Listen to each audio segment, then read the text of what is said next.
اعوذ باللہ من الشیطان الرجیم، بسم اللہ الرحمن الرحیم۔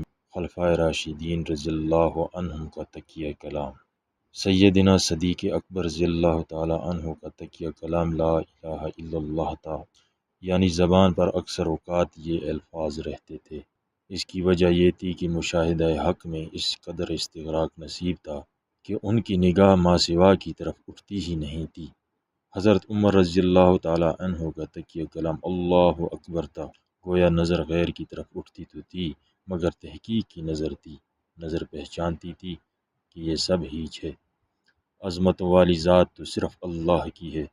حضرت عثمان رضی اللہ تعالی عنہ کا تکیہ کلام تھا، الحمدللہ ان کو مقام تحمید نصیب تھا، گویا اللہ رب العزت کی طرف توجہ کامل تھی، مگر جب کبھی غیر کی طرف نظر اٹھتی تو غیر کے نقائص پر ہی پڑتی تھی۔